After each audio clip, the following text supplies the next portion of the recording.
No, I would like to say for the record that there is a difference kasi between what the number says, no, and with what the people actually feel on the ground, no. So you really need to really parang touch base with the people and ask them and talk to them. Okay, kasi this is something that I actually do, no, because as a social scientist, as a political scientist, I go around and I ask people, and that's the sentiment, no, that's the sentiment of many right now, that if they're going to compare during the time of President Duterte, they felt a lot safer as compared right now.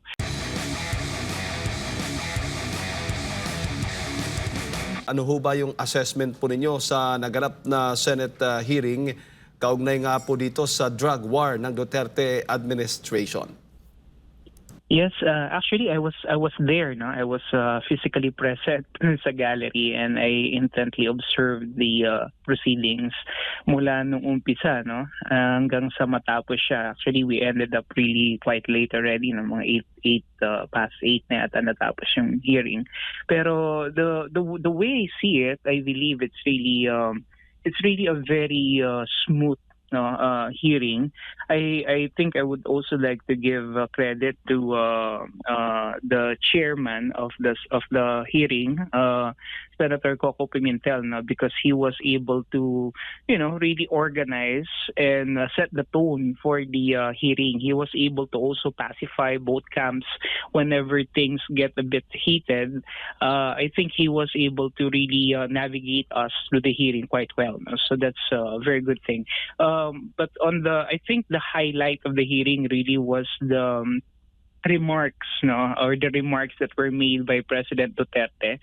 And dito kitang-kita natin kung paano siya minahal talaga ng maraming Pilipino, at kung gaano siya talaga na-miss ng marami sa atin, particularly the manner of his delivery, the jokes that he actually are able to pull through, no, at the right time. And I think talagang kahit sa Sokbed during that time, I was also monitoring the comments and all. I think there was really an outpouring of love and support for the president because he was able to provide the narrative very well. And ang kagandahan kasi rito is hindi nagbago yung kanyang stance, no, mula nung mayor siya, mula nung naging president siya ng 2016 hanggang ngayon na wala na siya sa katungkulan. He still maintains that the reason that he is fighting drugs is because he loved his country so much that he wouldn't want the future generations to actually be parang involved or to become enmeshed again in this menace, no. So he's actually doing it definitely not for himself, but he's really doing it for the country and for the future generations.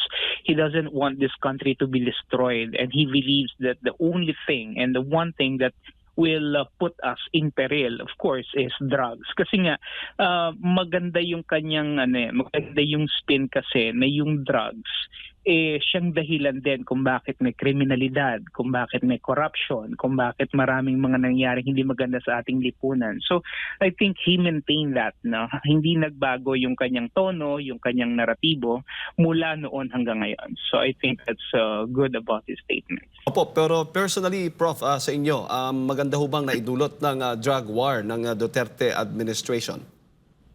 Well, para sa akin, personally, and as an observer and as an ordinary citizen, definitely, I would say so. Ibang-iba yung complexion nung panahon ni President Duterte, no.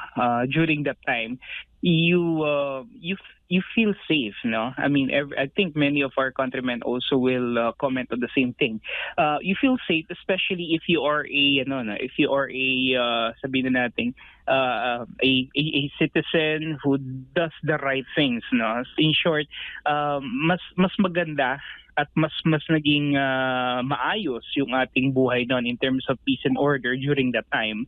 Lalo na kung ikaw isang maayos na mamamayan. Pero kung ikaw kriminal, no, it's really difficult because the leadership during the time was really bent on taking hold of these criminals and making them pay for what they have done. No? So kumpara ngayon, kumpara ngayon, I would say, no, I would say definitely mas naging maganda yung takbo ng ating kaayusan nung panahon na yon.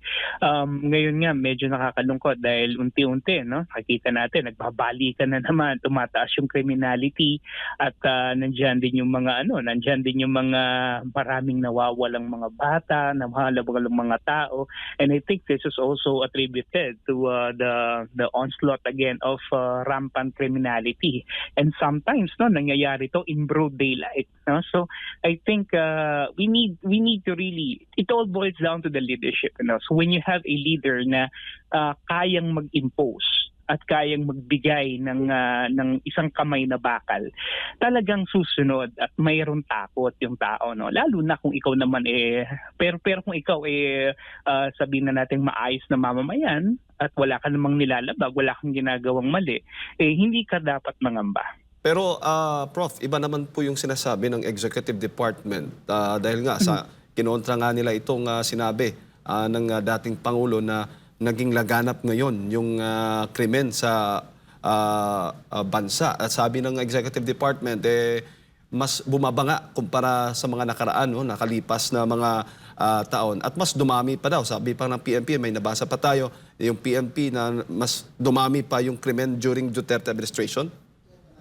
Well, I would like to say for the record that there is a difference kasi between what the number says, no, and with what the people actually feel on the ground, no. So you really need to really touch base with the people and ask them and talk to them. Okay? Kasi this is something that I actually do, no, because as a social scientist, as a political scientist, I go around and I ask people, and that's the sentiment, no, that's the sentiment of many right now, that if they're going to compare during the time of President Duterte, they felt a lot safer as compared right now.